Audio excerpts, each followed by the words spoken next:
बच्चों, आज का हमारा टॉपिक है मैकेनिज़्म ऑफ हार्मोन एक्शन। हमने लास्ट क्लास में पढ़ा था हार्मोन्स की प्रॉपर्टीज़ कि हार्मोन्स की क्या क्या प्रॉपर्टीज़ होती हैं, वो क्या क्या फंक्शन परफॉर्म करते हैं। तो उसको हम पहले रिवाइज कर लेते हैं एक बार। तो इसमें है कि हार्मोन्स कहाँ से बनते हैं, हार्मोन्स कहाँ से रिलीज़ होते हैं। तो hormones are release from endocrine glands. Hormones बहुत ही लो मॉलिक्यूलर वेट होते हैं और इनकी जो हमें रिक्वायरमेंट है बहुत ही कम मात्रा में, ट्रेस अमाउंट में हमें इनकी रिक्वायरमेंट होती है। हार्मोन्स को हम केमिकल मैसेंजर्स बोलते हैं बिकॉज़ ये सिग्नल को एक साइड से दूसरी साइड पे ले जाते हैं। जहाँ पे ये प्रोड्यूस होते हैं वहाँ से सेल को क्या फंक्शन परफॉर्म करना है उस सेल पे जाके बाइंड करते हैं और रिस्पॉन्स को एलिशिएट करते हैं। तो एक साइड पे ये प्रोड्यूस होते हैं, वहाँ से ट्रैवल करके ब्लड के थ्रू यानी कि एंडोक्राइन ग्लैंड के थ्रू ये टारगेट टिश्यू पे जाके बाइंड करते हैं और उससे रिस्पॉन्स एलिशिएट करते हैं। हार्मोन्स अपने इस पूरे प्रोसेस में यूज्ड हो जाते हैं। They are not stored in our body. ये हमारी बॉडी में स्टोर नहीं होते हैं, ये उस पूरी प्रोसेस के दौरान ख़त्म हो जाते हैं। हार्मोन्स अगर हम केमिकली बात करें तो हार्मोन्स पेप्टाइड भी हो सकते हैं, प्रोटीन हो सकते हैं। इट मीन्स पेप्टाइड प्रोटीन्स एक ही बात है। स्टेरॉइड हो सकते हैं एंड एमाइन्स। हार्मोन्स हमारी बॉडी में वेरियस फंक्शन परफॉर्म करते हैं like metabolism and in sexual functions, sleep awake cycle, mood regulation, growth and development etcetera. तो ये हार्मोन्स की प्रॉपर्टीज़ थी। अब हमने हार्मोन्स के बारे में पढ़ तो लिया, लेकिन एक सेल पे हार्मोन अपना फंक्शन कैसे परफॉर्म करता है। एंडोक्राइन ग्लैंड ने हार्मोन को रिलीज़ कर दिया और हार्मोन ब्लड वेन के थ्रू, एंडोक्राइन ग्लैंड के थ्रू टारगेट टिश्यू पे जाकर पहुंच गया। लेकिन अब वो अपने केमिकल नेचर के अकॉर्डिंग फंक्शन को कैसे परफॉर्म करेगा, ये हम पढ़ेंगे मैकेनिज़्म ऑफ हार्मोन एक्शन। तो हमें पता है हार्मोन है, हार्मोन जाके बाइंड करता है टारगेट टिश्यू पे जो रिसेप्टर प्रेजेंट होते हैं, उनको बोलते हैं हार्मोनल रिसेप्टर और हार्मोन रिसेप्टर। हार्मोन जब तक अपने टारगेट टिश्यू के रिसेप्टर से बाइंड ना करे वो केमिकली इनएक्टिव होता है। वो किसी और कंपाउंड के साथ एक्ट नहीं कर सकता। वो अपने टारगेट टिश्यू के लिए स्पेसिफिक होता है, जहाँ उसका रिसेप्टर प्रेजेंट होता है उसी पे जाके बाइंड करता है। तो हार्मोन रिलीज़ हुआ, ब्लड के थ्रू ट्रैवल करके वो अपने टारगेट टिश्यू पर पहुंचा, वहाँ पर रिसेप्टर प्रेजेंट था, उसके साथ बाइंड किया। अब उसने क्या बना लिया, हार्मोन रिसेप्टर कॉम्प्लेक्स। अब ये हार्मोन रिसेप्टर कॉम्प्लेक्स एक्टिवेट हो गया। अब जिस भी टिश्यू या जिस भी ऑर्गन के सेल के साथ ये बाइंड हुआ है, अब वो सेल अपना फंक्शन परफॉर्म करेगी। तो उस टारगेट टिश्यू में कोई बायोलॉजिकल चेंज होगा, वो मेटाबॉलिक भी हो सकता है और फिजियोलॉजिकल चेंज भी हो सकता है। तो इस पूरी प्रोसेस में हार्मोन रिसेप्टर से जाके बाइंड किया, हार्मोन रिसेप्टर कॉम्प्लेक्स बना, उसके बाद एक रिस्पॉन्स एलिशिएट हुआ। तो ये हार्मोन का मैकेनिज़्म है। तो इसके लिए हम एक एग्जांपल लेते हैं, जैसे कि इंसुलिन हार्मोन के बारे में आपने सुना है। तो इंसुलिन क्या है, जैसे मैं एक एग्जांपल से इसको रिलेट करूँगी। जब भी हम फूड खाते हैं, जब भी हम फूड इनटेक करते हैं, तो हमारे ब्लड में ग्लूकोज़ का लेवल इंक्रीज़ हो जाता है। अब ग्लूकोज़ का लेवल इंक्रीज़ हुआ तो इंक्रीज़ लेवल को कौन सेंस करता है, इंसुलिन, जैसे ही हमारे ब्लड में ग्लूकोज बढ़ेगा उसे इंसुलिन सेंस कर लेगा। वो कैसे, पैनक्रियाज से इंसुलिन रिलीज होगा और वो जाकर अपने टारगेट टिश्यू, मेनली जो हिपैटिक सेल्स होती हैं, हिपैटिक मीन्स लीवर सेल्स, उन पे जाके बाइंड करेगा। और अपना उसका रिस्पॉन्स कैसे इनिशिएट होगा, इंसुलिन आया, जैसे ब्लड में ग्लूकोज का लेवल इंक्रीज हुआ खाना खाने के बाद, पैनक्रियाज ने इंसुलिन को रिलीज़ किया। इंसुलिन जाके जो हमारी हिपैटिक सेल्स हैं उस पे रिसेप्टर प्रेजेंट है, वहाँ पे जाके बाइंड किया रिसेप्टर से और एक एक्टिव कॉम्प्लेक्स बनाया। जैसे ही यहाँ पे बाइंड करेगा तो जो भी सेल मेम्ब्रेन पे ग्लूकोज की एंट्रिंग के लिए जो भी चैनल प्रेजेंट है वो ओपन हो जाएगा और ब्लड में जो भी ग्लूकोज, एक्स्ट्रा ग्लूकोज जो प्रेजेंट है वो सेल के अंदर एंटर कर जाएगा। तो अब सेल के अंदर ग्लूकोज का लेवल इंक्रीज़ हो जाएगा और जो ब्लड ग्लूकोज लेवल है वो डिक्रीज़ हो जाएगा।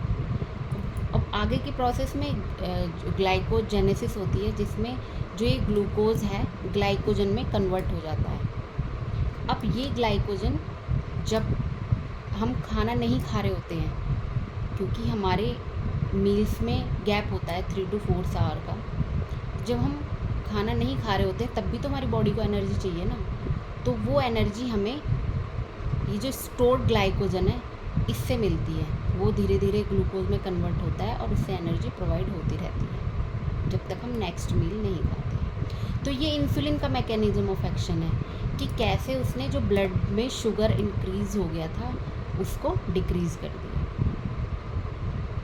तो ये पूरा इसका मैकेनिज्म है। अब हम हार्मोन के केमिकल नेचर के अकॉर्डिंग या जो हार्मोन्स के लिए रिसेप्टर प्रेजेंट होते हैं वो कितने टाइप के होते हैं वो हम पढ़ेंगे।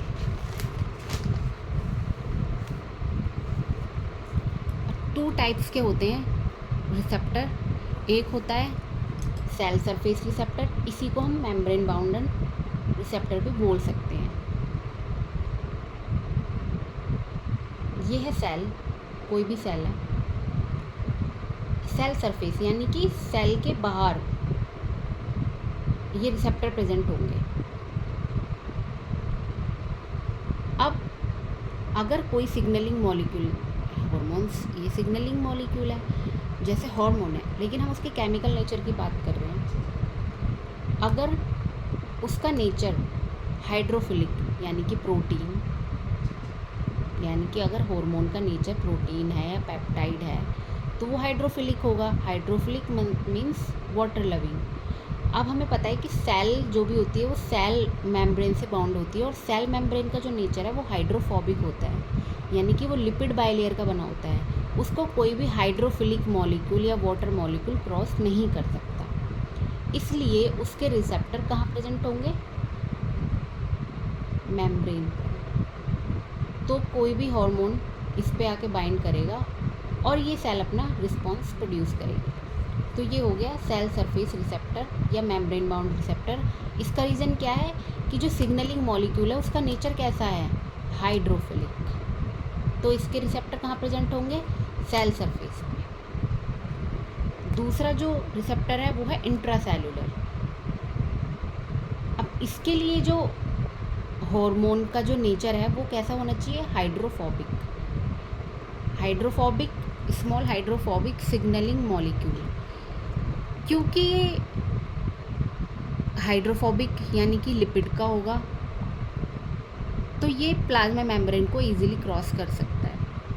अगर ये प्लाज्मा मेम्ब्रेन को इजीली क्रॉस कर सकता है तो इसके रिसेप्टर कहाँ प्रेजेंट होते हैं, न्यूक्लियस में। और वहाँ पे ये न्यूक्लियस के अंदर एंटर करके डायरेक्टली जीनोम पर अपना फंक्शन परफॉर्म करेगा और एक रिस्पॉन्स एलिशिएट करेगा। तो ये तो इसका सिंपल मैकेनिज्म है। अब मेम्ब्रेन बाउंड रिसेप्टर और इंट्रासेल्युलर रिसेप्टर अपने जो सिग्नलिंग मॉलिक्यूल से बाइंड करने के बाद कैसे वो पूरी प्रोसेस होती है, उसकी मैकेनिज्म क्या होती है, on the basis of nature of signalling molecule उसको हम पढ़ेंगे। उससे पहले हम हार्मोन की कॉम्पोजिशन के बारे में पढ़ लेते हैं। जैसे अगर कोई हार्मोन है जिसका नेचर है पेप्टाइड या पॉलीपेप्टाइड या प्रोटीन हार्मोन, तो वो हाइड्रोफिलिक ही होगा। तो उसके एग्जाम्पल हैं insulin, glucagon, pituitary hormone and hypothalamic. जितने भी हार्मोन्स होंगे उनका नेचर कैसा होगा, पेप्टाइड, पॉलीपेप्टाइड या प्रोटीन हार्मोन। दूसरे आते हैं स्टेरॉइड हार्मोन, और स्टेरॉइड होते हैं हाइड्रोफोबिक, ये हमें पता है। तो स्टेरॉइड यानी कि जो भी हार्मोन्स या केमिकल जो भी स्टेरॉइड न्यूक्लियस के बने होते हैं उनको बोलते हैं स्टेरॉइड। कॉर्टिसोल, टेस्टोस्टेरोन, प्रोजेस्टेरॉन, ये स्टेरॉइड के एग्जाम्पल हैं। थर्ड है आइडोथायरोनिन्स, जो भी थायराइड के हार्मोन्स हैं, जैसे for example T3, T4, TSH, ये तीनों आइडोथायरोनिन हार्मोन है। And fourth is amino acid derivative, जो अमीनो एसिड से डराइव हुए हैं हार्मोन्स, उसका एग्जांपल है एपिनेफ्रिन। तो ये आपको याद करने पड़ेंगे क्योंकि एग्ज़ाम में डायरेक्टली पूछा जा सकता है स्टेरॉइड हार्मोन्स के नेम या पेप्टाइड हार्मोन्स के नेम या अमीनो एसिड एंड कोई भी इनमें से। तो अब हम मैकेनिज़्म ऑफ हार्मोन एक्शन हम ये पढ़ेंगे।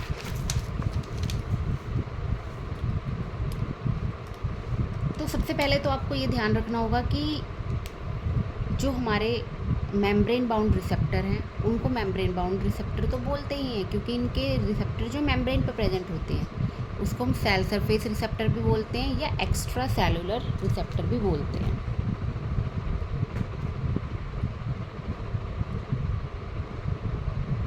तो अगर जो हमारा सिग्नलिंग मॉलिक्यूल है उसका नेचर है हाइड्रोफिलिक, तो वो लिपिड बाइलेयर को क्रॉस नहीं कर सकता। और कोई भी सेल हमें पता है कि उसकी वो लिपिड बाइलेयर से एनसर्कल्ड होती है, चारों तरफ उसकी लिपिड बाइलेयर होती है। अगर ये लिपिड की बाइलेयर है तो इसको प्रोटीन क्रॉस नहीं कर सकती, क्योंकि प्रोटीन हाइड्रोफिलिक इन नेचर है।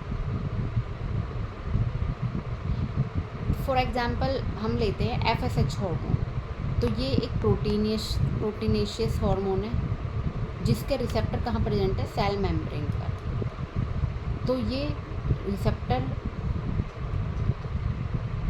FSH मॉलिक्यूल रिसेप्टर पर आकर बाइंड हुआ, क्योंकि ये लिपिड बाइलेयर को क्रॉस नहीं कर सकता तो डायरेक्टली ये रिस्पॉन्स एलिशिएट नहीं कर सकता, डायरेक्ट एंटर नहीं कर सकता सेल के अंदर।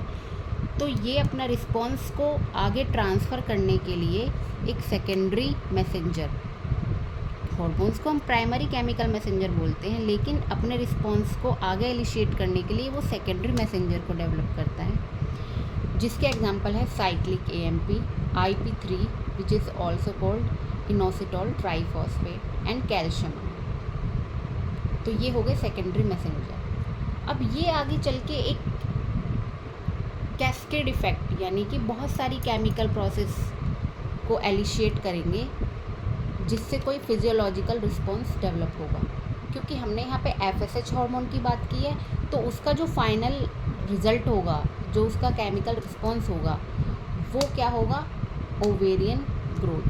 क्योंकि फॉलिकुलर स्टिमुलेटिंग हार्मोन फॉलिकल्स के डेवलपमेंट में हेल्प करता है, फीमेल ओवेरियन ग्रोथ, जो कि किसके लिए,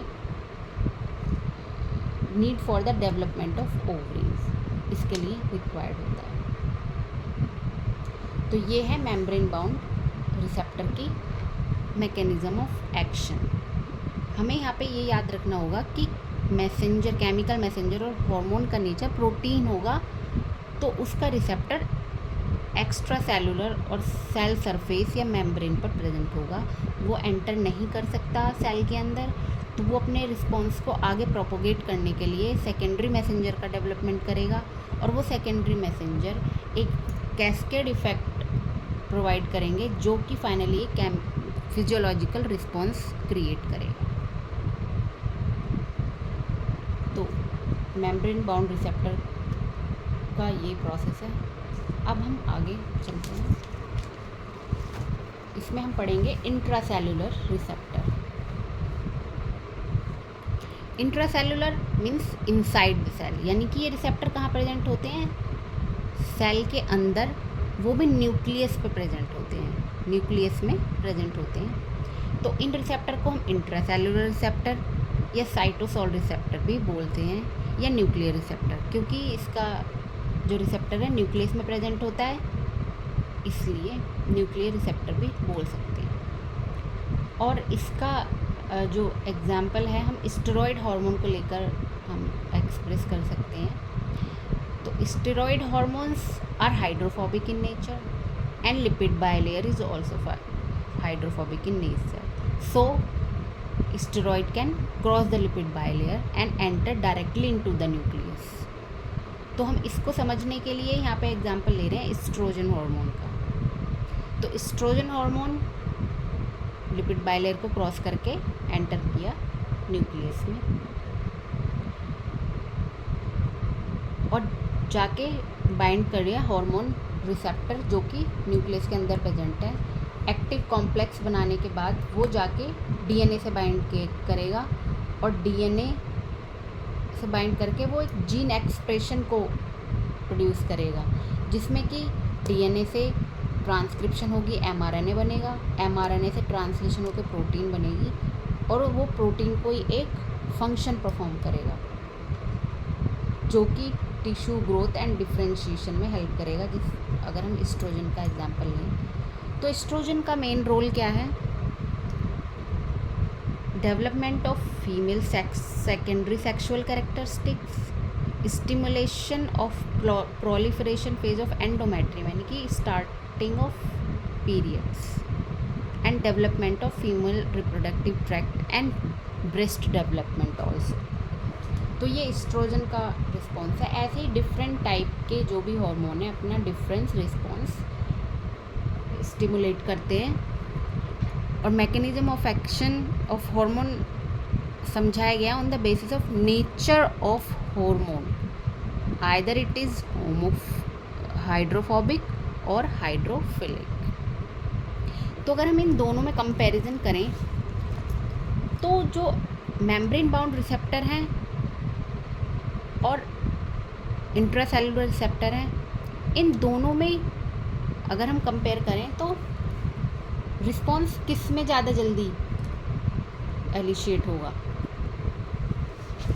यहाँ पर पहले हार्मोन सेल पे बाइंड कर रहा है, उसके बाद सेकेंडरी मैसेंजर डेवलप हो रहा है, उसके बाद कैस्केडिंग इफेक्ट हो रहा है, उसके बाद जाके कहीं रिस्पॉन्स जनरेट हो रहा है। तो this process is taking time.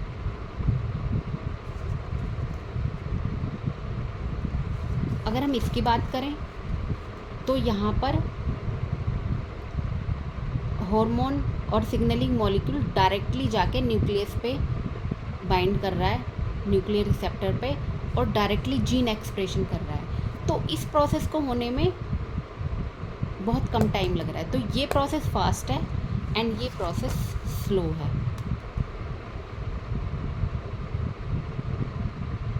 ऐसा हम कह सकते हैं। तो स्टूडेंट्स, ये थी mechanism of action of hormones.